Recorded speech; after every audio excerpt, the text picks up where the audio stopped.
Hi there, it's Leisha from With Love Leisha.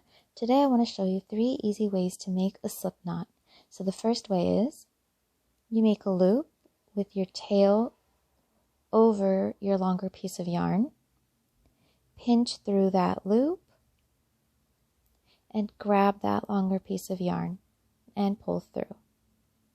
To make this loop smaller, tug on the longer piece of yarn and you have your slip knot. You just put your hook through that loop and you're ready to go.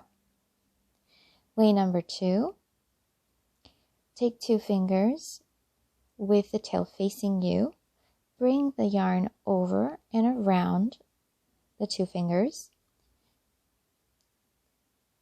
go into that loop with your hook, so insert in and pull that long piece of yarn through and tighten. Let me show you that one more time. You have the tail facing you. You go over and around.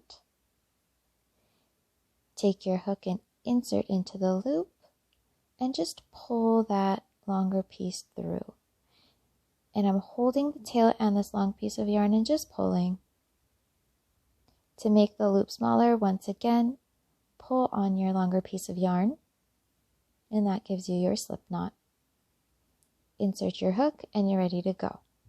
The last way is my favorite way, and I do this in all my tutorials. Lay your yarn over your hook with the tail facing away from you.